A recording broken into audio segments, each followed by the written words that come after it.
Welcome in, latest episode of that SEC podcast. I'm your host, Michael Bratton. I go by SEC Mike on the Twitter machine. And there's our good friend, Steven Lassan, senior editor, Athlon Sports, back again to enrage the internet with some rankings. Steven, how's it going, my friend? Mike, I'm doing well. As if last week's quarterback rankings weren't enough to get the masses angry at us before we get to the 2025 season, and we still have a long off season to go. Why not do it a little bit more? I hope you enjoyed the Super Bowl, my friend. We are now in that long drought until we actually get some, spring football or college football spring practice going to keep us busy here. Yeah, so I'm seeing a lot of Ole Miss in the comments, so we better get what are we doing here today, Stephen? How are we going to outrage the folks? We're going to give head coaching rankings for the 2025 football season, and I've even asked Stephen to go a step further and kind of give a shout out to top 5 offensive coordinators, top 5 defensive coordinators. So we'll get to all that, but man, that Super Bowl was a little bit of a dud. Unless, of course, you hate the Kansas City Chiefs. That it was an amazing Super Bowl, wasn't it? Yeah, there was like a lot of Chiefs fatigue that I saw leading up to the game. But if you were an SEC fan, good showing for SEC legend Jalen Hurts. Both of his schools now are in the SEC. Devonta Smith catching touchdowns, some Georgia defenders showing out. So I guess in a way it was good for the SEC, right? Oh yeah, I mean, I heard Paul Feinbaum. I want to steal a line from him because he said it first. But the SEC may not have won the college football playoff, Stephen, but they won the Super Bowl based on Philadelphia and all their defensive players that were dominating this thing. So Malachi Starks to the Philadelphia Eagles. Yeah, just go ahead and draft him over there. Hey, shout out cousin Shane. He's in the comments. So I don't even know if Shane's still on vacation or not, but hopefully we'll see him sometime. Oh, it's good to hear from the Tennessee homer. Hope he's having a great vacation. Have you heard it all from cousin Shane the last couple of days? Or yeah, he's down there. One day he's down at Disney going around the where they sell the alcohol. Of course, he found the one place in Disney you can buy alcohol, and apparently he bought that out. And basically the way his vacation, I'm sure he'll recap it much better than I. But he goes all out one day, has a lot of fun, a lot of steps, and then the next day I don't think he moves. He's just at the pool, and then he's back to activities, and then again next day doesn't move. So it's a roller coaster vacationing with Shane. I've done it personally, and he's as funny as he is on here. He's even funnier down there in Disney, 20 beers deep. You know what? Oh man, I could imagine the fun we could have with cousin Shane down in Orlando, walking around at some of those places. So yeah, that would be fun to be able to experience that. But man, he's had a couple weeks a week now to get rested, just over a week. So I can't wait to hear about all the vacation travels and to get his take on some of our SEC topics. I hope he's not too mad at me for my quarterback rankings either. So he definitely is. But update from the Tennessee homer, he'll be back tomorrow. He just got paroled out. So they let him out early. We paid his bail. Was he celebrating the Eagles Super Bowl up there? Those guys? No, he's a big Swiftie. So he was definitely on the Kansas City train. No, he's a Steeler fan like you. So I think he was rooting for Kansas City. I don't think Steeler fans can get themselves to root for the Eagles. Yeah, I guess that's a hard one for us Steeler fans. I'm more of like, please don't let Baltimore, Cleveland, or Cincinnati win a Super Bowl. I guess I'm okay with the Eagles. I don't think you got to worry about certainly Cleveland anytime soon. But right. All right, Steven, let's get into it. Because we got a lot to get into here, and we could debate, and we're about to. SEC coach rankings. I say we save the best for the last and kind of go in reverse order. How does that sound? That sounds great to me, Mike. I actually had a pretty rigorous debate among some of the coaches at the bottom. So I'll be interested to see where you have these coaches. I would also be curious, did you have like a methodology to this at all? Uh, well, to be honest with you, Stephen, these were kind of difficult for me. I think number one is fairly obvious. I don't want to give that away. And then I kind of put it in tiers because right now I think the SEC is in a unique spot. I think there's some really good coaches. I think there's some questionable coaches. There's some young coaches that have yet to. I see promise, but there's some with tenure, but again, I don't think they're necessarily that good. It's really a mix here. I've got 1, 2, 3, 4, 5, 6. I've got 7 different tiers of SEC coaches, if that makes sense. Yeah, that does. I kind of approached it from two different pools here. The first one is your totality body of work type. Right. What have you done throughout your career? What is your entire resume?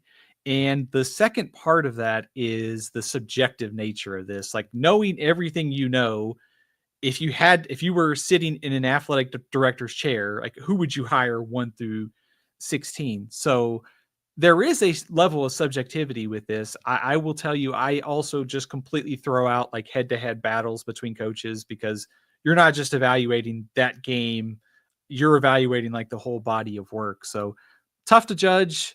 Recency, track record, last year weighs pretty heavily in our minds, but how does that resonate with the entire resume for all these coaches? So be really interested to see your rankings. Well, I'll tell you the one thing, Stephen. If JR was an SEC coach, he'd rank number 1 in my book. Shout out, cousin JR. Just gifted a membership. I can read it off my phone here. I can't see it on the screen. To cousin Byron Houston. Byron, welcome to the family. Thanks to the legend, cousin JR. We appreciate you, buddy. All right, so number 16. Where are you going? I'll let you go first, and I'll tell you if you're right or wrong. I've got Jeff Lebby of Mississippi State at 16. This was pretty easy, I thought.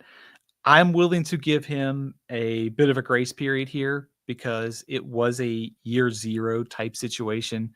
No doubts about his ability to coordinate a really, really high-powered offense.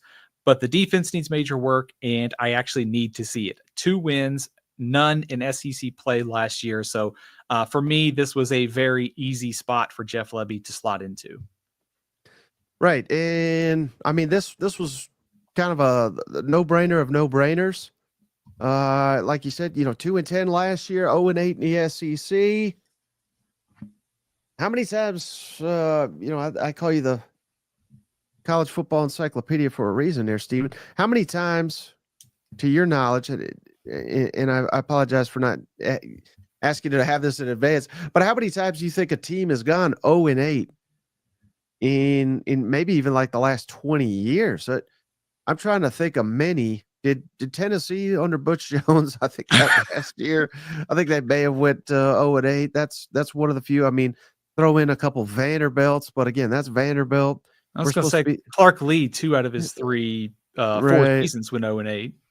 Yeah, for sure. But again, I mean, we're not supposed to be Vanderbilt. This Mississippi State, this is a proud program. So again, that's not all on Jeff Lebby, and I've made this point before, Stephen. But it needs to kind of be said every time. I think if we're going to do a rankings like this, just the situation and the massive coaching turnover has done him no favors. But at the same time, I mean, it was pretty awful last year. So yeah, I think this was kind of a slam dunk for me. Mississippi State, Jeff Lebby, head coach, dead last in the rankings right now.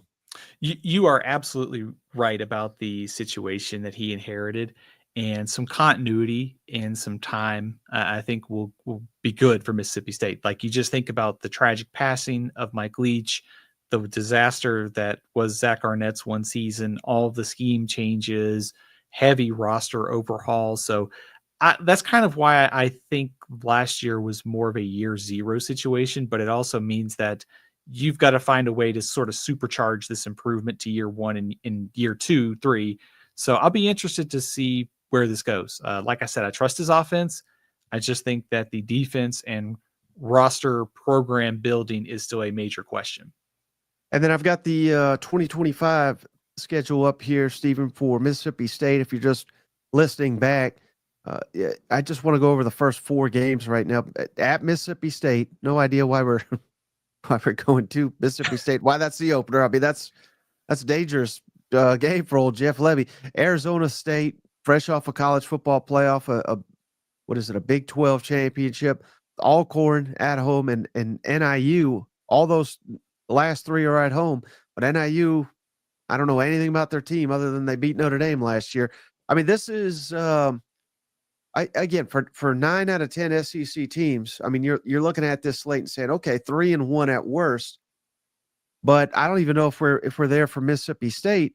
And the point being, this could go sideways in a hurry before we even get to a conference game. And I could be wrong, but I don't think they'll be favored in a single conference game. What are the odds? And I promise I'm not going to ask you this for everyone, Stephen, but what are the odds that Jeff Levy gets fired just in his second year at Mississippi State? I think they're pretty low. I think just kind of the scenario that we were kind of outlining with the sort of program upheaval that they've had and giving him a chance to rebuild the roster.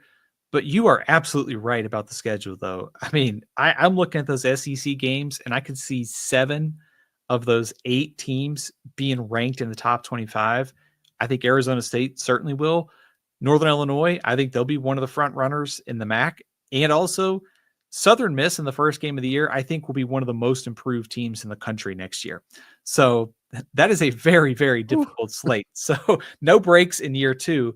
But I think it's just, even if Mississippi State goes 0-8 in SEC play, I think it's almost about like progress. Like, are you more competitive? Is your defense better? Are you like getting some younger players in place to kind of show progress for 2026? So we've seen coaches get fired after 2 years.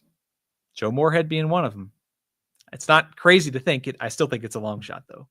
Yeah, and then last thing, and we can move. I'm trying not to turn this into Mississippi State podcast here, but Migrating Coconut says Zach Arnett was better than Levy. That's a bold comment, too bold for me. What say you? I think Levy will be better than Zach Arnett. That's they better pray. Yeah. All right. So who would you have at 15th best coach in the SEC? So I wrestled like crazy with this one because I had 3 coaches I could go with here.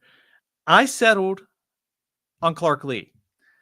And maybe I'm not giving him enough credit for last season, but I think when you compare him to the other coaches in this tier, he still only has 5 wins in SEC play, 1 great season last year. Full credit to him, hiring the right coaches, the work they did in the portal. The program is on the right track, but I still think he's got to be in this next 3 here somewhere. You give him credit for last year, but still 16-33, 5-27 in SEC play. To me, that's still the 15th best coach. Yeah, in the comments section, Stephen, we're starting to get a little wild, which I love it. I'm seeing a vote for Mark Stoops. I'm seeing a vote for Free. Say what you want about it. I'm not defending any of those guys, but they certainly have proven themselves more than Clark Lee. So so far we're 2 for 2 here, Stephen. This is exactly where I would say 15th. Give me Clark Lee. Everything you just said. I mean, you are far from a hot take guy, despite what the quarterback power rankings, what they said about you. But you were among the first to say it, and I heard many people say it thereafter, that going into the 2024 season, Clark Lee better win, otherwise he could be gone. So, but we're not that far removed from that. So, yeah, I like the trajectory. I love, obviously, all the moves he made last offseason. I'm hoping that carries over the momentum to 2025. But until further notice, I think Clark Lee deserves no higher than 15th. This is also the debate about like recency bias with these, because like I said, I think you have to give him credit. And I think you kind of have to assume that the program has like turned a corner, like the first couple years, now they're on the right track. But how much does that weigh into the total evaluation? Because he went from hot seat to coach of the year candidate 2025. I think if we get another data point that says Vanderbilt goes 7-5, 8-4, I think he'll shoot up this list next year. Yeah. All right. So who would you have number 14? I got Sam Pittman. This is this tier is tough, Mike. I'll be curious to see who you have, because when I looked at Pittman's record, 14-28 in SEC play, he's 30-31 overall. So he's been about 500, but he doesn't have a winning season in SEC play. I love the 9-win season he had just a few years ago. I think they've done a good job of hiring assistant coaches with Travis Williams and, of course, Bobby Petrino. But still, 14-28. He was on the hot seat last year. 7-6 was a job saver. I just need to see a little more to have him higher. Well, 4 bowl games, Steven. Well, I know one was COVID, but I don't think they played in that one. But 4 bowl games in 5 years. Nothing. And this is after the disastrous Chad Morris era, the guy that shall not be named here. So, I mean, yeah, I say all that to say that's exactly where I had him too, Steve. So, right, for me, this is the cutoff of the tier. And I got Jeff Lebby, Clark Lee, Sam Pittman, same as you. And my point being, and maybe I'm wrong here, but I don't want to say these guys are interchangeable, but I think if you put Clark Lee at Arkansas, you put Sam Pittman at Vanderbilt, I don't know if they do, remarkably different, if that makes sense. And I'm throwing Jeff Lebby in there. I know Jeff Lebby's not had a ton of time to actually prove that, but I guess I'm basically grouping these 3 together. Do you think that's fair?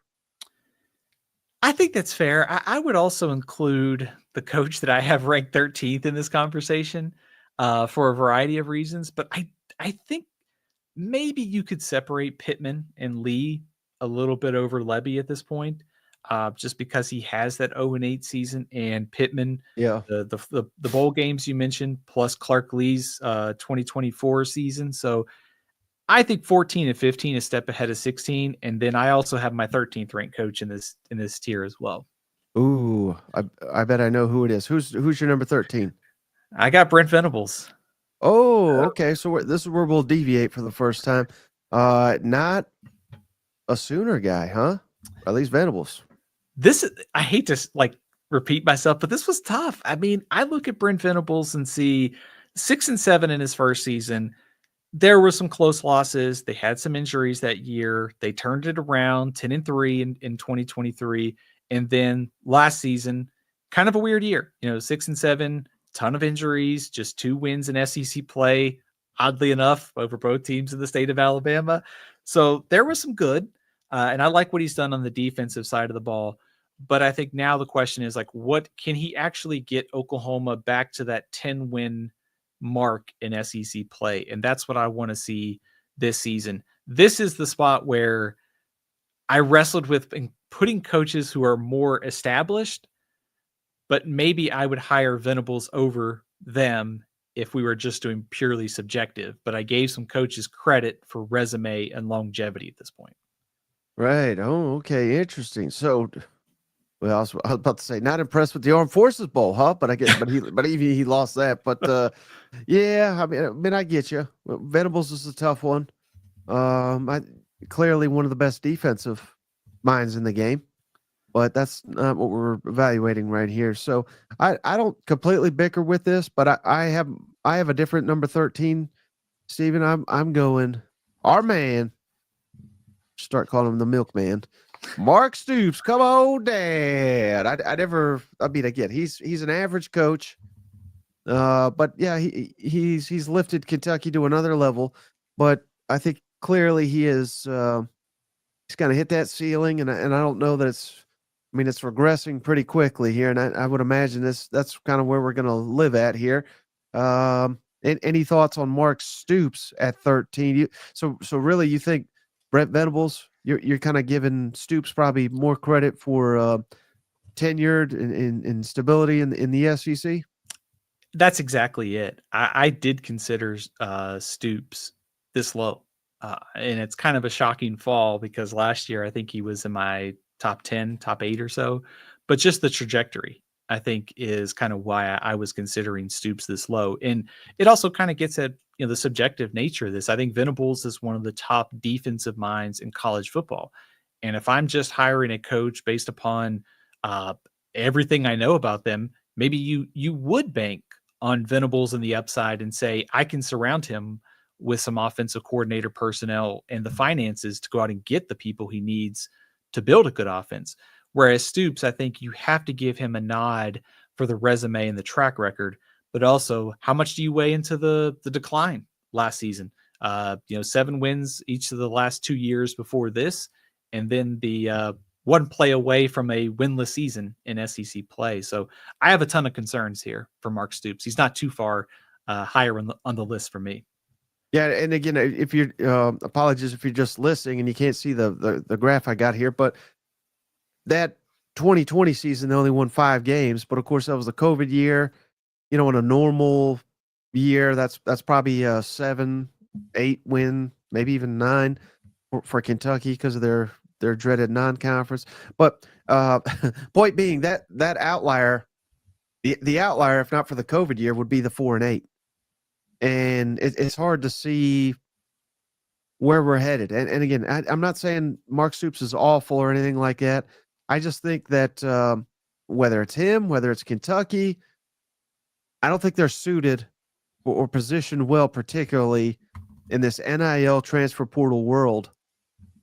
And quite frankly, yeah, that's people will read into that, Stephen, and say, well, it's Kentucky, they're poor or whatever. That's not accurate at all, because they spent pretty big last offseason to keep talent, to get a quarterback, to get a linebacker from Georgia, to get a running back from Ohio State. They were spending.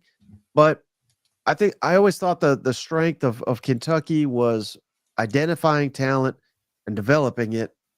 And sadly, well, particularly if you're a Kentucky fan, that model is just, it's not sustainable at high level college football right now, is it? No, that's exactly right. Kentucky, and this is what concerns me, is getting the most out of the roster has been a strength for Stoops, and also just the defense. I mean, they were 12th in the SEC in SEC only games in scoring defense last year. So not only do they need to do a good job of developing and recruiting, they also have to do a good job of retaining talent. And I think what alarms me the most is sort of that erosion to 1-7 in the SEC play with on paper, a defense that should have been pretty good. And you also look at some of the weapons they had, that was kind of a step back from where they had been as far as getting the most out of the roster and maximizing all those pieces that they had. And in theory, a team like Kentucky with all the veterans, the seniors that have been through that program, like last year, would have been a good year for that defense to sort of maximize the pieces and be one of the better defenses in the SEC. Yeah, and I know they had injuries. Everybody's got injuries, but I don't know how much of a true excuse that is. But you're starting to see NFL buzz for Senior Bowl and things of that nature. They're loving a lot of these Wildcats that are in the pre-draft process. So again, that's not necessarily a good look either for Kentucky that they had these guys and they were so porous on the defensive side of the football. So I got Stoops at his own tier. That's kind of cheating, but again, I'm not saying he's awful. The fact that he's sustained and been this, I've given him bonus points, I guess you could say. Where do you have Stoops? I hate to, I didn't even get your thoughts on where you ranked him. I have him 2 spots higher. I have him at 11. And my first note that I wrote down was, I'm ranking him this high because of track record. And perhaps being doubted, he proves everybody wrong this year and gets Kentucky back into a bowl game, and they exceed expectations. And, just some of the other things that stood out to me was, the double-digit win seasons, he's had 2 of them. Kentucky has 4 in his program history. So I'm giving him some credit for the longevity. But like I mentioned, I am very concerned about the sort of trajectory here for Kentucky and maybe a kind of program getting stale feeling. Yeah. Hey, shout out our buddy Liquid. Great to see him in the comments. Great to see he's doing well. But he's got a message. Check out, like the video and check out the Discord. if you haven't seen, we're gonna have to get. I know you're busy, Stephen, but we got to get you on that Discord. We got all the cousins in there firing questions. It's a good time over there. So check that out if you haven't already. So I apologize, Stephen. I think I skipped one for you. Who do you have at number 11 then? Mike, it's your favorite coach. I got Hugh Freeze at 12 here. I had Stoops and Freeze kind of in the same tier. Yeah. I that to be a broken record, I gave Stoops some credit for longevity. Obviously, things to like about Hugh Freeze. I think he's pretty good at calling plays. I think he can build a successful offense, but they're just 5-11 since returning to the SEC.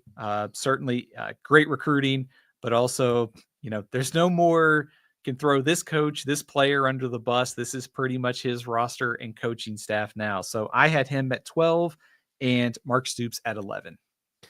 Oh, believe me, Stephen, if Hugh Freeze finds a way, he's going to throw someone under the bus. He's throw you or I under the bus. Right. If they don't get it done next year. But big year, year 3. Excuses are running thin. It's so funny because in the offseason, it was, Peyton's our guy. Peyton's the man. We ain't spending $1 million. And then of course, well, we were just awful because of Peyton. You know what I mean? Like you could have it both ways. If you Hugh Freeze 8 out of 10, they would have went undefeated. I mean, I'm surprised you didn't know that, right. Stephen. 8 out of 10. He's got a perfect record.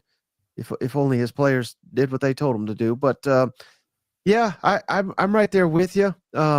So I don't want to reveal my other two just yet, but I've got Hugh Freeze number 11, Venables 12. So I have them in the same tier because I'm a little concerned that overall record Hugh Freeze looks pretty good, but that includes an Arkansas State year, that includes a bunch of Liberty years where again his team won 10 games year 2 and then 8 each of the next year, including they absolutely quit on him at the end there, which maybe that was a red flag that people should have picked up on. But I think he's living in the past, living off past glory that he beat Nick Saban. I mean, that's the first thing on his coaching resume. He beat Nick Saban twice, which that's fantastic. Very few have done that, but I don't know. I don't think he's a very good coach. I think he's a good liar. Obviously, he's a great liar, and he's a good recruiter. And I think he uses those skills to do that. But if he doesn't get it done next year, and this is a manageable schedule, but there's a lot of tricky road games. And if there's one thing I know about old Hugh, he'll blow a road game or two. So I think this is a completely fair rankings.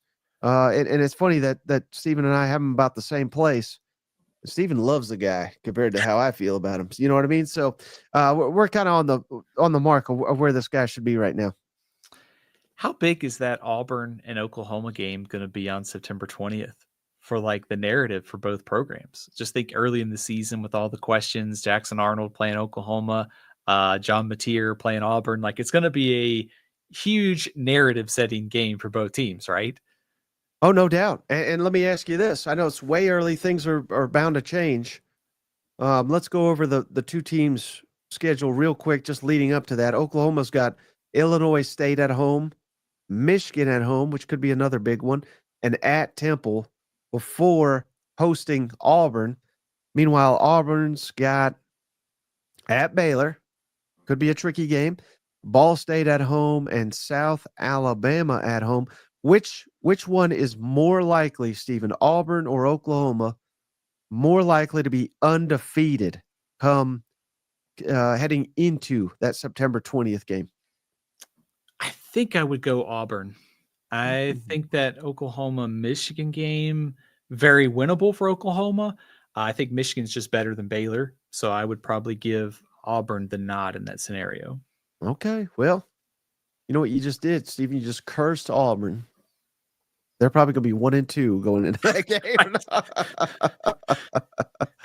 If they lose to Baylor, can you imagine just how this could really start to spiral and then lose to Oklahoma and be sitting there with 2 losses before the month of October and what's kind of a critical year for Hugh Freeze?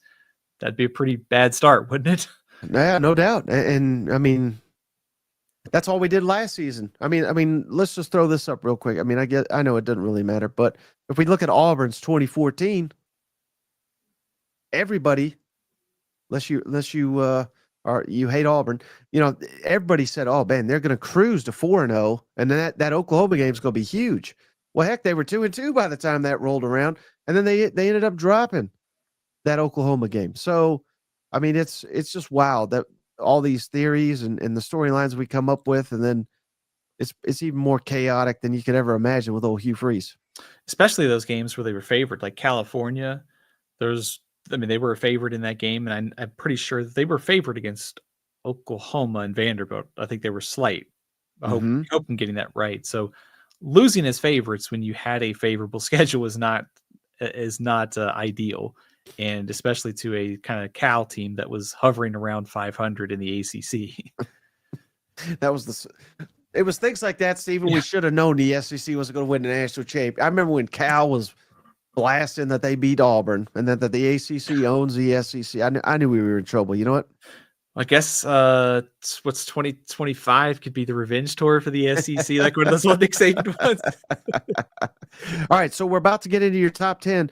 Real quick, though, Stephen, got to remind the cousins, this week we're brought to you by Rocket Money. Head on over to rocketmoney.com, or even better, just download the app Rocket Money on your smartphone and put in that promo code GAME ON, all one word, GAME ON, over at Rocket Money, personal finance app to help you cancel unwanted subscriptions, help you improve your credit score, save money in 2025, Stephen, with the Rocket Money app. rocketmoney.com, promo code GAME ON over at Rocket Money. Cannot recommend it enough.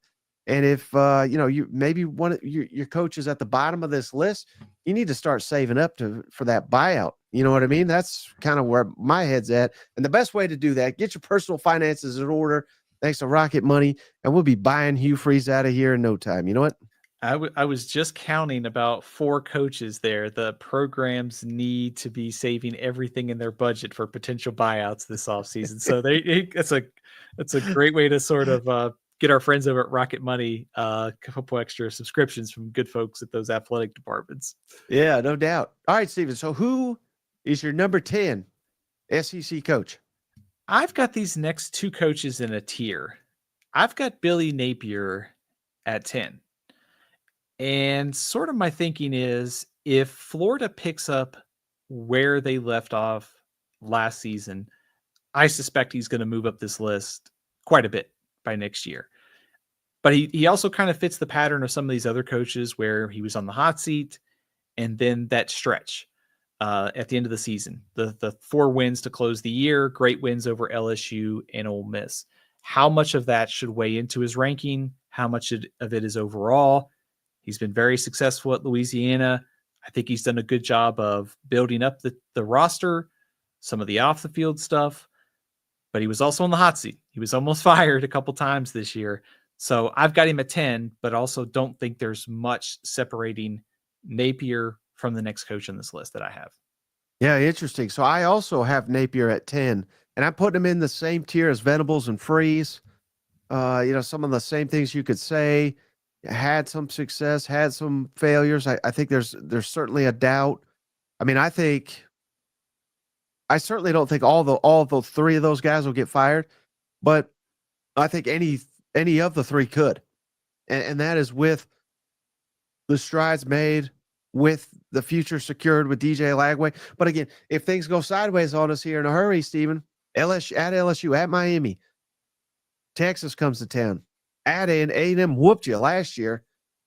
You're having to go to them now. I mean, there's just one landmine after another, and winning 8 games, that's fantastic. That's not even the standard at Florida, but there was a hell of a step forward, particularly after staring down the barrel of not making a bowl game until they caught fire. But all that does, Stephen, is that ratchets up the expectations. As it should. Again, this is Florida. This ain't, Ball State or Baylor or some BS university. This is Florida, man, where 10 wins, it should be like bare minimum standard. Yet With this slate, that's going to be difficult. But we said the same thing last year, and they exceeded expectations. So Napier, like you said, he's got an opportunity to skyrocket up these rankings, but we also can't necessarily just hand that to him, given that his SEC record's 10-14, and it's not like he inherited a dumpster fire or anything. You know what? Yeah, that schedule for next season, it almost feels like 2-4 isn't out of the question. I don't think they will finish 2-4 in the first 6 games, but it's also not off the table because LSU, Miami, and Texas could all be top 10 teams when they play next year. So it is a very difficult schedule. And that also kind of gets at coming into 2024, it was the best roster. It was the best situation Napier had. I bought into it. They looked awful early, and then they had the rebound late. So our preseason prediction they would get to a bowl game was right. The path was a lot more winding than I anticipated. So I think the question for me is now, it feels like the program is in better shape, but we also said that before, and I also would like to see more than 4 games of that play that we saw. I want to see that carry into 2025. And if he does, I think he'll move up this list quite a bit. Yeah. All right. So who you got number 9, Steven? I got Mike Elko. Hmm.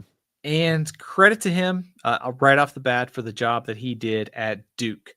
16-9, a 9-win season. They were in really bad shape when he took over the program. So his impact on Duke was noticeable right away. And I think you're seeing that at Texas A&M. I know the ending wasn't great, but they were in the mix to make the SEC championship right up until the final week of the season. I think he's the right fit there. I think he's got to find a way to do what the other coaches haven't, which is maximize everything that A&M has going for it. I think A&M is on the right track, but 8-5 in his first year, I got to go with 9th in the SEC. Yeah, we could. What if literally every coach on this in the conference, Stephen? But that is wild to think about. Like you said, had they beaten Texas and made the SEC championship in Mike Elko's first season in College Station, and not that it was like, well, it was a play here or play there, and they could have done it, but because Texas dominated that game. But let's say, just in this fantasy land, let's say A&M had won that game and made the SEC championship, regardless of the result in Atlanta. How high do you think Elko would be on this list? I think maybe a spot or two. I think you could maybe rank him as high as 7. That's probably about as high as I would go. I might put him in the top 5 if he managed to do that, particularly if he led him to the college football playoff. You know, because I think that would have been something. But I'm a little, and you can't put it all on him. But I got him number 9 as well. It's Stephen and I did not share our list heading into this, but it's funny how on point we are. But point being is, you know, a game here, a game there can really dictate perception at this point of the offseason, if that makes sense. Like, I guess the point being is next year will be really give us a lot better indication of where Mike Elko is among SEC head coaches. Absolutely. And I think you have to sort of trust his roster building, especially with some of the transfers they brought in last year. Nick Scorton showed out. I think he also inherited a roster with some turnover from the previous year, even though very talented recruiting classes, finding guys that fits what he needs on offense and defense. I think they're on the right track. The other question I guess I would ask you about Elko would be, what grade would you give him for his first year at 2024 Texas A&M? Well, I was leaning towards A plus. Then the final but happened. So maybe B. I was kind of thinking B plus. I would have liked to have seen them finish better, but at the same time, if you're in the hunt to play for the SEC championship until November, late November, and yours feels like the program is on the right track, I'd be willing to bump up to like a B plus. Now that I think about it, Stephen, I'm bumping him down to B minus because he lost to Texas in that game they've been waiting for over a decade to play. And then the bowl was even worse. So yeah, I'm downgrading it to B minus. Can't losing to Lincoln Riley if you're an SEC coach is worth like a minus in the category, right? Exactly. So and again, that was my tier right there. Elko, Napier, Freeze, and Venables. I essentially have them all in the same tier.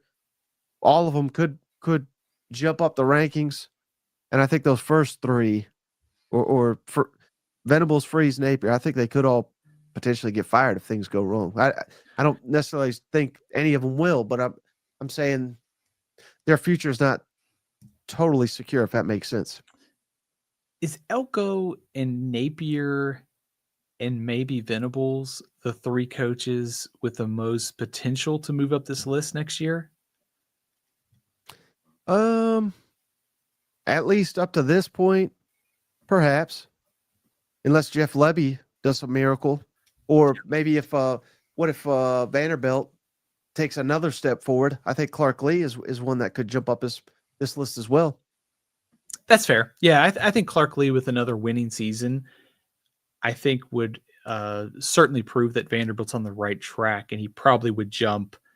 I think he probably would jump into this tier. Like if Vanderbilt goes 8-4, I think he's a lot closer to the middle of the pack in the conference rankings than being 15th. Right.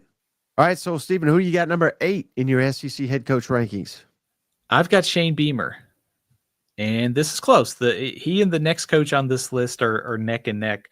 I think let's give Shane Beamer some credit for maximizing the resources there at South Carolina, getting them to the doorstep of the college football playoff. And much like Mike Elko, it very much feels like they are on the right track going into 2025. I haven't necessarily loved his offensive coordinator hires, but for the most part, they've been okay. Getting to bowl games 3 out of the 4 years, 5-3 record last season in SEC play. That was just the second time since 2014 that South Carolina has had a winning record in SEC play. So wow. I like the trajectory. If they can make the playoff next season, I think he will probably vault up this list by a couple spots. Yeah, and this is exactly where I've got Beamer too. So again, great minds think alike. This is a new tier for me, though. I've got Shane Beamer and one other coach.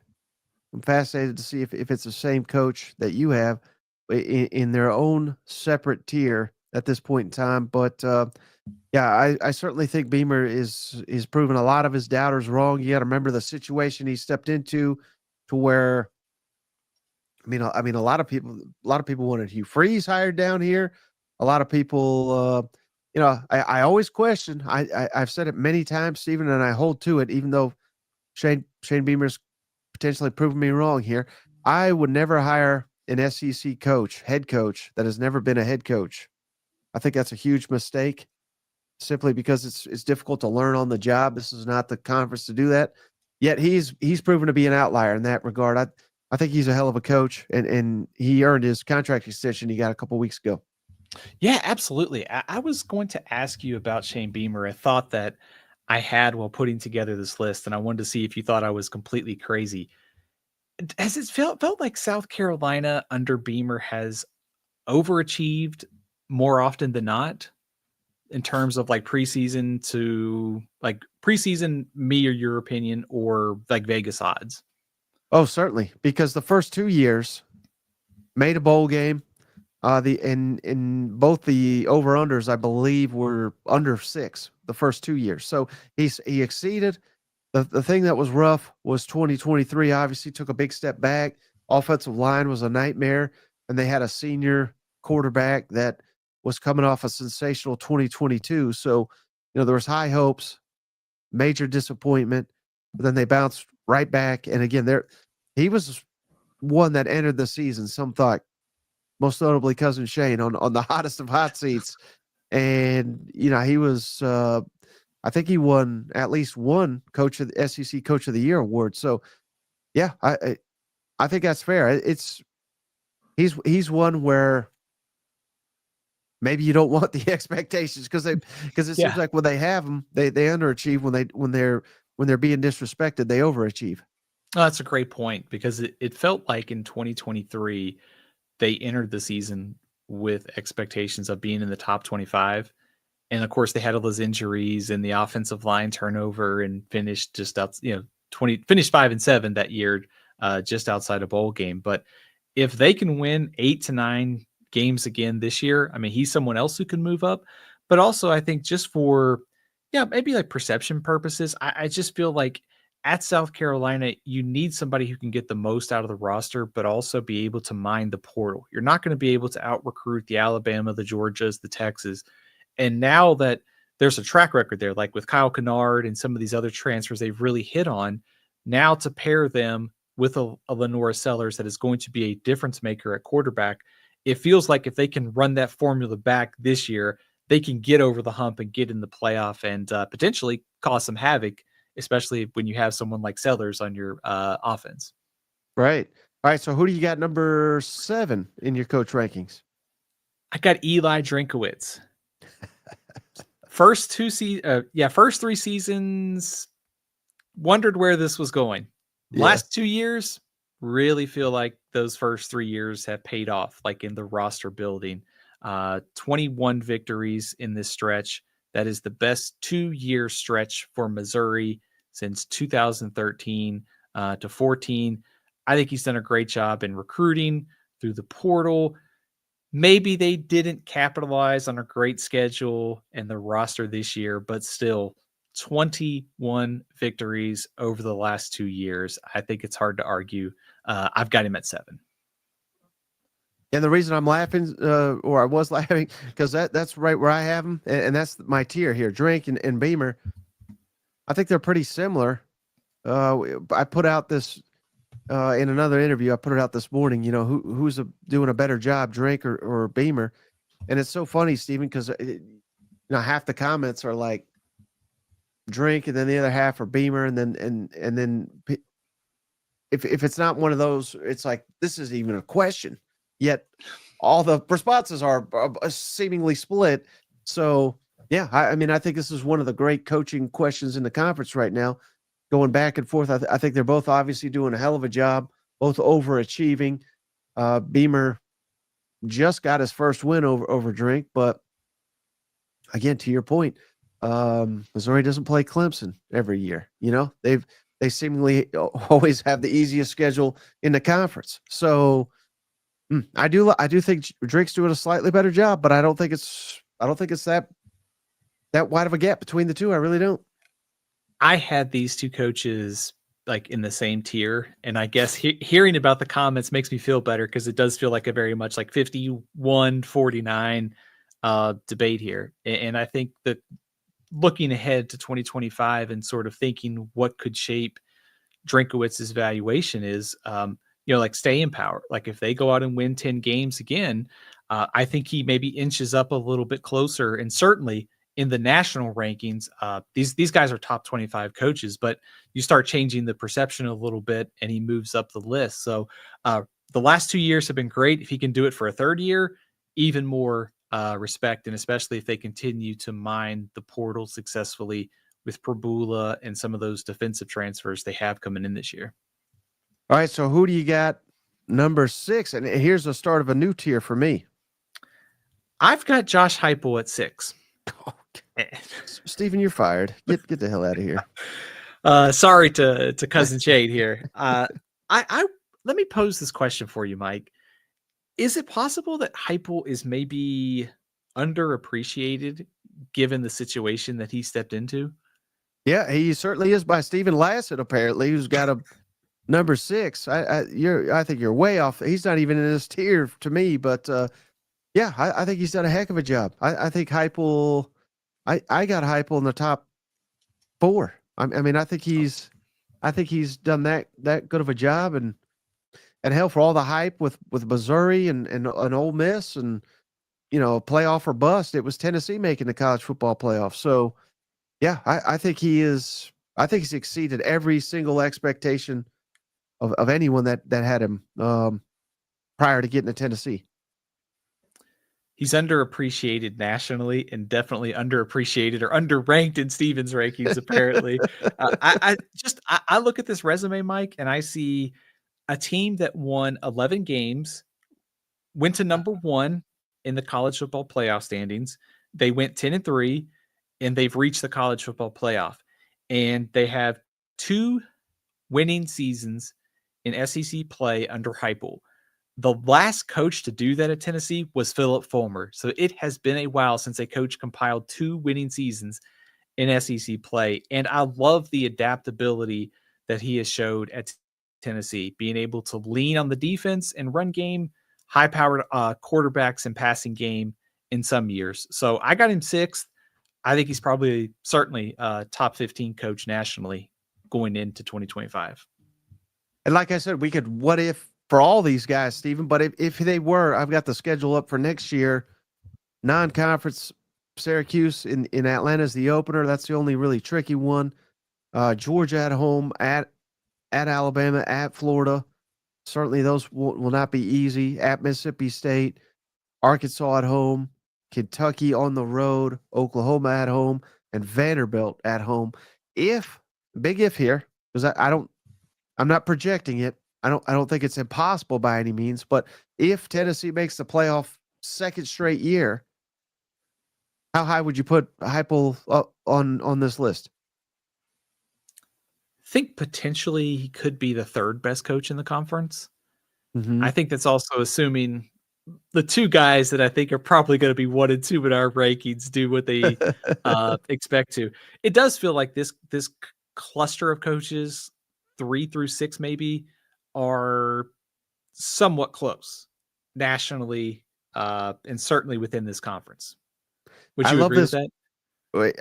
Yeah, but I love this comment. Shout out, man! I just missed it. It was from Coconut. He said Brian Kelly in the top 5. That man starts 0-1 every year. Yeah, I mean, what a comment. But all right. So my number 6 is completely different than yours, Stephen. I'm going Mr. Kalen DeBoer, who last I checked, Stephen, lost to Josh Heupel in their only matchup. Yes, he's beaten overrated Dan Lanning.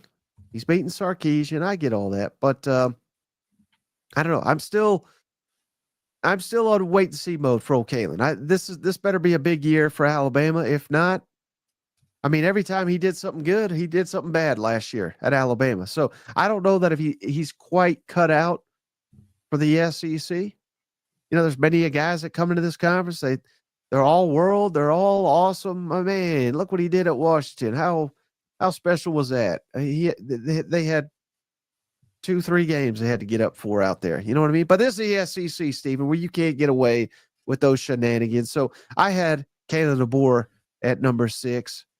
Get the heck out of here with old Josh Heupel at 6. I've got Kalen DeBoer a few spots higher. Probably a lot of that is his success at different levels and winning consistently at several different jobs. The one thing that made me hesitate, though, is what you mentioned, is the inconsistency. And at Alabama, the shoes to fill from Nick Saban are massive. 9-4, it's not bad, but it's also not the standard either. And there were definitely the no-show against Oklahoma, the performance against Vanderbilt, and the no-show against Michigan in the bowl game. Those are very alarming signs for a coach that is supposed to be very good at maximizing everything about a roster. Yeah. So I apologize. Where did you have Kalen DeBoer? What number? I have him 4th. Kind of Okay, bracing for the blowback here. so who would be your number 5 then? I think we skipped that one.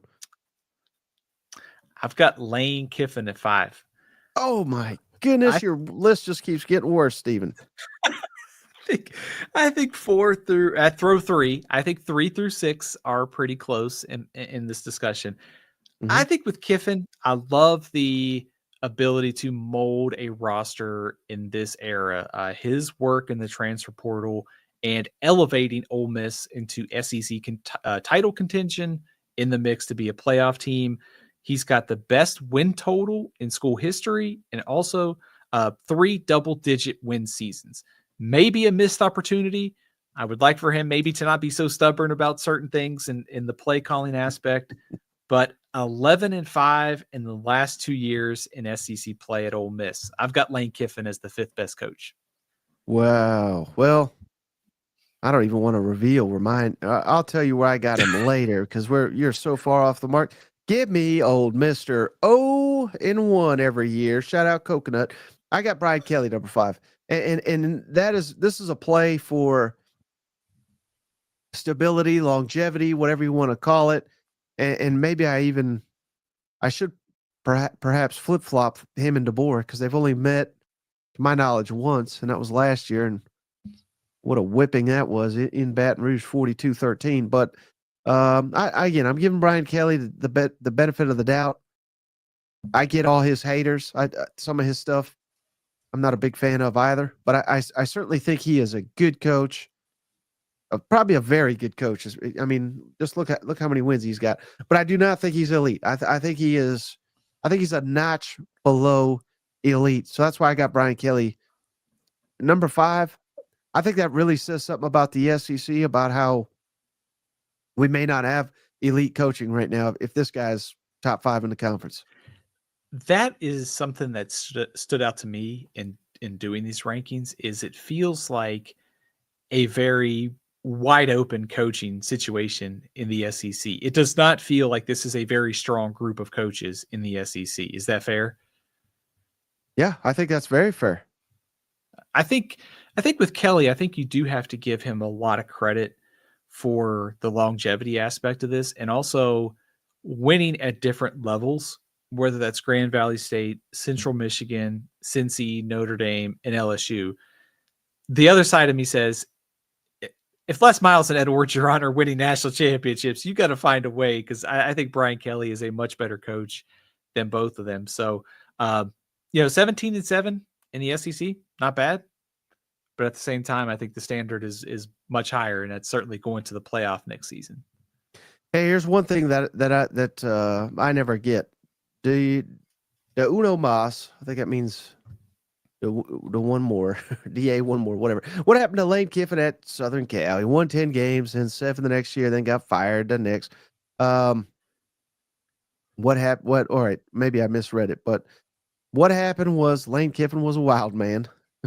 And he has matured, and I don't hold that again. If anything, Steven, I think when you leave your quote unquote dream job, which or have it, as he called it, and he left Tennessee in the middle of the night like a loser, like a pirate leaving the ship, after rampage, after burning it down. But yes, I rooted openly against Lane Kiffin back in, but what happened was I don't think he was ready for that type of a job. But I think it's all the more impressive, Steven, that you could be at Ole Miss, and I'm not trying to be disrespectful to Ole Miss, but Ole Miss is a much more difficult job than Southern Cal in a tougher conference with a lot of things potentially holding it back, and yet he's doing significantly better than Southern Cal is. I think that is. I think that speaks to what how far he has come as a coach, and why I think he's borderline elite. Even though they kind of, in my opinion, I think they really screwed the pooch this year, not getting to the playoff. I think it's the sign of, like you said, his coaching development. And I will say, in fairness to him, I think there was a lot of things that he could have improved on at USC, but he was also fighting the sanctions too. They were very short on scholarships that one year. They were hit hard by sanctions from the Reggie Bush thing that happened under Pete Carroll. So there were some things out of his control when you're that short on like offensive linemen and some of those things. But there was also like some of the sideshow stuff that was going on. I think he's grown and matured a lot from that, and his ability to adapt like to different eras. I mean, being able to go out and use the portal and elevate Ole Miss into, potentially an annual contender for the playoff, I think speaks volumes about where he's come as a coach. All right, we're into the top 4. And based on your 5 and 6, I don't even know if I want to know the rest of your list. Who do you got number 4 here, Steven? I got Kalen DeBoer. I'm waiting for my microphone to get cut off here. The rage builds for Mike here. This is really about his success at different stops, and I'm trying to give him a little bit of a grace period for replacing Nick Saban. Not too much, because the bar is set high at Alabama. They had so much talent. They should have made the playoff and didn't. I don't love the inconsistency last season, but he's won. He's Sioux Falls, Fresno, took Washington to the national championship game. 9-4 isn't bad. It's also not up to the standard. So I'm going to give him some credit for the longevity and winning at different levels. But if I was just based upon last season, I would have him behind Kiffin and Heupel. Yeah. Okay. So, sorry, who's your top? That's where I got Heupel. I got Heupel 4. I think you're way off again. I've kind of made my peace with you, Steven. We're about to end this friendship. But again, what Heupel's done, getting to the playoff, I mean, we got to remember Tennessee was they were like laughing stock of college football, and I was along for the ride for a better part of up and down. The joke was they were basically the Texas joke before Texas. We're back, and they're never back. They were the king of off-season hype, never ever delivered on it. But now that is completely different under Josh Heupel. And I see there were somebody in the comments saying, well, hell, he's supposed to be an offensive wizard. Well, I think that's a mark of a good coach, playing your defense, being, God forbid you have an elite rushing attack. I mean, that's what you want. That's what the Philadelphia Eagles have. They just won the damn Super Bowl. You don't got to be Kansas City throwing it all over the yard or whatever, but you play to the strengths of your team. If your identity is throwing it all over the yard and you have a great defense and you have a great running back and you're throwing it all the time, you're a damn fool. So I think Heupel's adjustments have been fantastic. I do think he's got to make better adjustments to make the offense more explosive, get back to that. And the biggest thing I'd have against him is he doesn't seem to go outside of his who he knows or comfortable or his coaching tree, whatever you want to say. He promotes from within on offense, and I think that may, you may need to bring in some fresh ideas. But that's a small thing. A team that just waited the college football playoff. If that's my biggest critique of you, I think you're doing one heck of a job. I think it's fair to wonder, like, what is the next step for Josh Heupel? Can he get Tennessee from being a team that just makes it to actually winning games, making a path to get to the semifinals and potentially to the national championship? But I also go back to something that you said about the defense and the rushing attack. Like, to me, that's a sign of a good coach. If your game plan is like, we've got to throw it, we've got Hendon Hooker, we're going to go to the next quarterback and just keep going, they could be stubborn and end up being a 6-6 team. But I think that's also speaking to the ability to build a well-rounded program, build a team that's good on defense. That was a question when he was hired from UCF, was what kind of defense and also what kind of personnel through recruiting could they get. I think the results are pretty solid so far. Building a run game under Dylan Sampson. So I think you have to adapt and evolve, and I would give Heupel a ton of credit in that area, because some coaches could be too stubborn and it can cost you. In this case, they found ways to win different ways, which I think speaks to, in this year, they're losing a lot, but also I think you have to trust Heupel and the staff that whatever their strengths are, they will lean on them and be able to make another run at the playoff. Mm-hmm. All right. So who do you got top 3, Steven? Number 3. I've got Brian Kelly. I know where some of that NIL money's going. It's going right to Steven's pocket based on these rankings. 2025 is going to be a super important year for Brian Kelly. And I give him a ton of credit for the resume, the longevity, 313 all-time victories at different levels.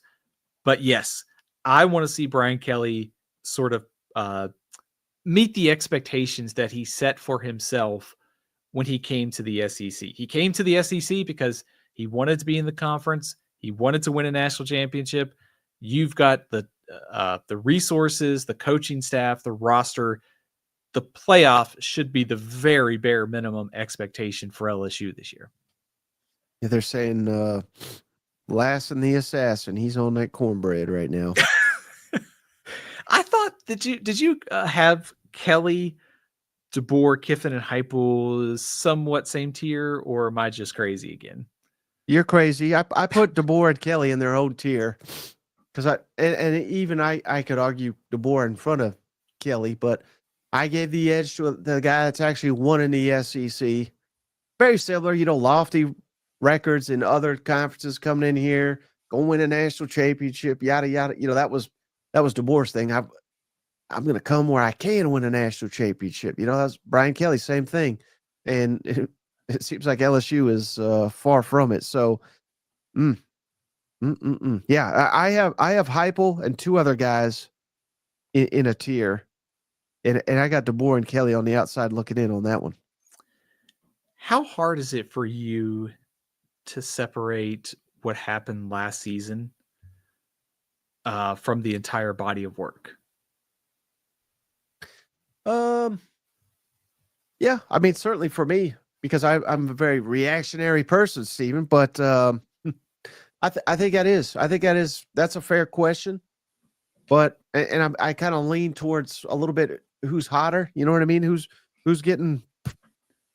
making strides, so to speak. Whereas I don't think it's going to happen because Brian Kelly's got a major contract, and I think they got to essentially pay the whole thing if they fire him.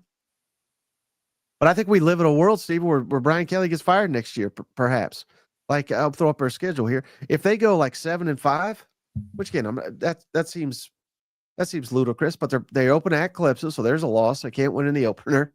Florida, well, if they continue their hot streak, that could be another loss. At Ole Miss, they lost the last time they went down there. South Carolina could be out for blood. At Alabama, I mean, there is a world where 7-5 happens. And if it does, I think he's getting fired. Mike, if LSU goes 7-5, there should be a coaching change next year because LSU has the roster to make the playoff. The schedule is difficult, yes, but by year 4 under Brian Kelly, you should be getting closer to the SEC championship, not further away. So 7-5 would be a pretty massive step back. And by that point, I think there would absolutely be a different coach. Right. So you should have put him lower. You should have put him lower. Yeah. I guess I'm giving him too much credit probably for his wins at Central Michigan, Cincy, Notre Dame, and Grand Valley State, I guess. You just don't want him yelling at you, which I understand. I've got number 3. I've got Sark. And again, I get it. Red hot. He's doing a hell of a job. I think he's the best play caller in college football, but that's not what we're ranking here. We're ranking head coaches. And with the talent he has, with the coaching staff he has, which he's all responsible for, I get it. But this is probably too low for most. But give me Sarkisian number 3. I still don't. I mean, all the things are true about the damn schedule and it being light. You know what I mean? Like nearly every key game, Michigan and A&M were his big wins outside of the obvious playoff ones. I could be wrong here, but I'm confident putting Sarkisian in the top 3. I'm not as confident putting him number 3. Maybe he deserves a little bit more respect, but I'm putting him number 3. Mike, you are not going to be allowed in the state of Texas anytime soon. Just the selling of A&M stock, ranking Sark number 3. I can't wait. I've been waiting all podcasts to tell you you're wrong. I got Sarkisian at 2.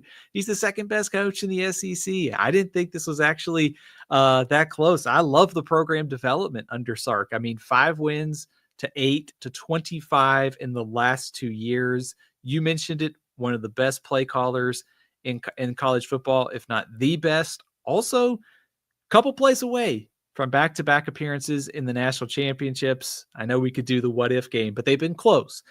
And I love the way they have built this program. Line of scrimmage, defense. I think he understands what it takes to win in the SEC.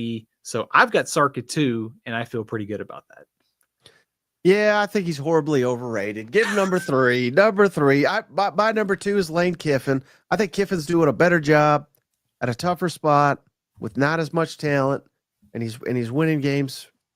Obviously he's not made the playoff yet, but would Sarkisian have made the playoff at Ole Miss? Hell, I don't think so. If Kiffin was at Texas, I think they would have already won a national championship. Especially 2 years ago with the roster they had, I think they would have done it. But again, I'm splitting hairs here. I think they're about cut from the same cloth. Excellent play callers, and they both hired fabulously on the defensive side of the football. So we got some complete rosters here. Give me Kiffin number 2. Very, very, very slight edge over Sarkisian, and I don't know. I know you had Kiffin 6, so you probably think this is blasphemous. I was going to say from Lane Whiffen to being the second best coach of the year, second best coach of the SEC is quite the turnaround. I did not expect you to have him second. I had him 5th, but I think, top 10 in the country seems about right for Lane Kiffin as a coach. So I don't necessarily disagree with having him 3 or 4. I just feel better about Sark at 2. Yeah. Well, let me ask you this, and I'm kind of setting you up for maybe why you're right and I'm wrong. But how many coaches now in the country have a national championship? Is it back to 2 or Dabo? So 3? Was it 3 coaches? Yeah. Who would be, if you had to bet your mortgage, which please don't do this, but if you had to bet your mortgage on the next coach to win a national championship, that would be his first national championship, I think the smart money is on Sarkisian. Would you agree with that? Yes, I would agree with that. I think Sark is number 1 with a bit of a gap to the guys in the Big Ten. Lanning, James Franklin, and also throw Marcus Freeman in there too. Marcus Freeman. And Brian Kelly. Yeah, I was about to say, what about his boss, Brian Kelly? Yeah. Come on. So Kalen DeBoer too? Yeah, I'm not ready to go there. All right, so number 1 is easy one, right? It is, Mike. It's Kirby Smart. This 1 and 16 were the easiest coaches to rank. I don't think there's any debate. Kirby Smart is the best coach in the SEC. He is also the best coach in college football. This is the program to beat. Since 2017, they have finished in the top 7 every year. 3 SEC titles, 2 national championships. Also, only 2 losses in SEC regular season play over the last 4 years. That is quite impressive. Now, let me ask you this. Another, now you can only take SEC coaches, Kirby Smart or the field, and again, we're just doing SEC, to next win a national championship. Would you take Kirby or would you take the SEC field? Man, that is a good question. I might go the field just because I would get more shots at it, if you will. Right. Because you would get Sark, Kelly, DeBoer, Kiffin, Heupel, and maybe if Brian Kelly doesn't work out, Lane Kiffin goes to LSU or some kind of crazy strategy like that. So I would take. You're playing the long game. I get it, but right. I think I would go Kirby Smart. I think not winning 2 years in a row. Who knows? Who knows how long this window will be open? And it should be open the whole time he's there. But who knows how long that'll be again. So I think Georgia remains as committed as ever to winning national championships. And I think they're going to be right in the thick of it next year. I do too. And I think there's kind of an interesting setup for next season. There is, I think, the motivation certainly to get back to the SEC championship, win it again in the national championship after the last 2 years, the way things have played out in the playoff, missing it and then losing to Notre Dame. But there's also a significant amount of roster turnover. And I've already started to see this. Georgia enters 2025 with more questions than usual. And that's probably true. But also, when I look at that roster and I see all those guys that were 4 and 5 stars from a few years ago and last season and this season, I'm going, yeah, they're just going to reload. They're going to be fine. So I don't doubt Georgia one bit. I think this could be a revenge tour type situation for Georgia. Yeah. All right. So we said we're going to do coordinators too. We don't have to spend as much time on it, but thoughts on the top. Let's do defense to start the way. Who would be your top 5 defensive coordinators in the SEC? At number 1, I'm going to go Brent Venables, taking over the play calling duties now at Oklahoma. At 2, I've got Pete Kwiatkowski from Texas. I did consider him at 1. I think those two are pretty close. I've got Glenn Schumann at 3, Pete Golding at 4, and Clark Lee at 5. Blake Baker, Tim Banks, Clayton White, all in the discussion as well. Am I crazy? Well, I mean, you again, we did it. It's wild because Steven and I don't share our list before we do these. I've got almost verbatim the same. Venables, Coach K. I got Golding number 3. I got Schumann 4. And it was funny because Steven's like, right before we went on air, he's like, "Do you see how much you're paying this guy? What a joke." I got DJ Durkin number 5. I feel bad, but yeah, I think Clark Lee. I kind of forgot about him being a defensive play caller again, but I would probably give that edge to Clark Lee, Clayton White, maybe even. But yeah, I'm kind of tore. Blake Baker, I like what he did at Missouri, and I liked what they did a little bit over at the start of the or midway mark of the season at LSU. So I would certainly consider Blake Baker for that spot as well. Did you consider Tim Banks at all? I thought he was close in that tier. Yeah, that's true. I think he's just outside. I really do. I think it was, but he's on the cutting edge right there. Yeah, I felt like there was like 5 defensive coordinators or so that I could have put at number 5. I felt pretty good about the top 4. Venables, Coach K, Schumann, Golding, kind of whatever order you want to put them in. I felt like those were pretty clear, the top 4 coordinators, though. Would you agree with that? Yeah, I certainly think that's fair to say. And there's a lot of good coaches out there in the SEC right now.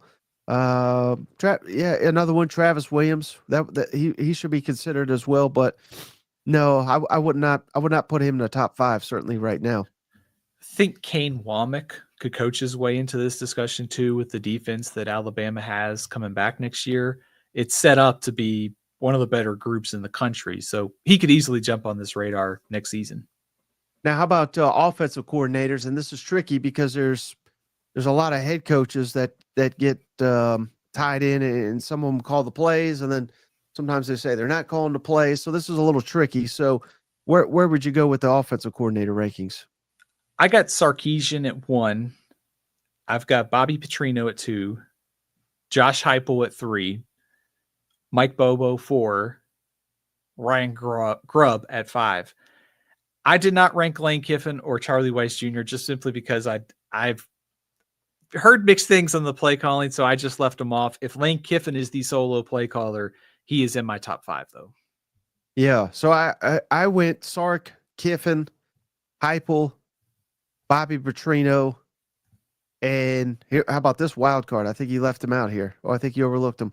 Jeff Lebby, number 5, is where I went right there. How about Kirby Moore?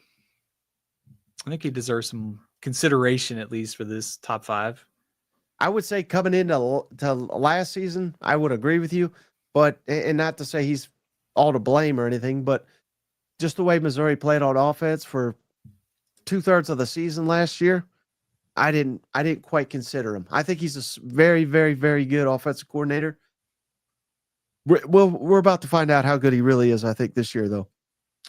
Yeah, absolutely. New starting quarterback, no Luther Burden, rebuilt offensive line. He's definitely gonna earn his salary this season. I did think Colin Klein, Ben Arbuckle were the two I kind of had in the space of they feel like they could really move up this list with good seasons next year. A lot of expectations, a lot of potential, but also a lot of questions for both going into 2025. No Bush Hamden, huh? Nope. No push. Should have asked you if you had Coleman Hutzler. And I didn't even think about it, but we had Clark Brooks, SEC StatCat, but he made an excellent point. Bush Hamden had Taylon Green and the Boise running back that was spectacular, and still was not as effective as he should have been. You know what? Yeah, that's why I was surprised when he was hired at Kentucky. It felt like their offense at Boise was just okay. And I mean, they upgraded this year when they had Dirk Cutter, the former NFL coach and college coach. He's bounced around a million ways, but I think fair to say Bush Hamden, Coleman Hutzler, the two coordinators maybe with the hottest seats next season. Oh yeah, without it, I mean, those two I'm surprised they were even brought back. So scorching hot seats for each of them. Man, all right. So we went over an hour and 20 minutes. Anything else you want to close out on, Steven?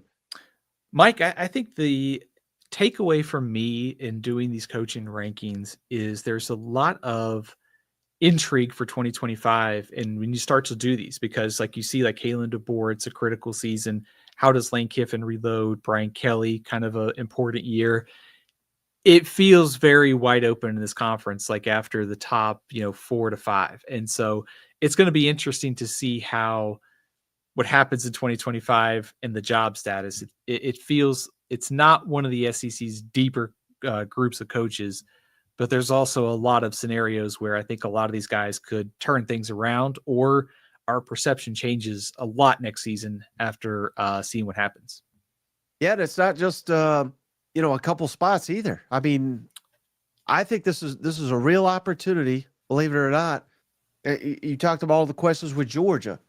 I don't know how many questions you truly have for Texas, but I mean, I could see a world where the three teams that made the SEC or made the playoff out of the SEC, I don't think it's like unbelievable that all of them missed the playoff this year. With other, what if an LSU emerges? What if Ole Miss can keep it together, take that next step? What if Missouri catches fire? Alabama, so many others that. What if South Carolina? What if Sellers? What if DJ Lagway continues to take steps forward? I mean, there are contenders around, and it being kind of up in the air, schedules being unbalanced. I think that really creates a window for a lot of these teams that people who in the hell had Indiana making the playoff? You know what I mean? Yet they just did it. Who had SMU in the playoff? I know it's not perfect comparison because they're in weak conferences. But this format, it makes it to where a lot of these other teams that you don't necessarily right now are pegging as like a playoff team, you could be there in the end. Somebody is going to be a wild card playoff team this 2025 season. The question is going to be who. This format opens it up quite a bit for somebody, whether that is a Missouri with a favorable schedule. Perhaps it is South Carolina making the jump with Lenore Sellers. If I told you 3.5 was the over-under on SEC teams making the playoff, I know it's early, super early, but would you take the over or would you take the under side of that? I think I'd take the over. I think I would. I think Sankey's gonna. He may not have control over it next year, but 2026 and beyond, he will have control over how many, there must be at least X amount of SEC teams making it. So, yeah, I think it was a bad look, quite frankly, that Big Ten got 4 and SEC only got 3. So, I think changes will be made, and I think the SEC will get more than 3. I would take 4. I think 4 get there.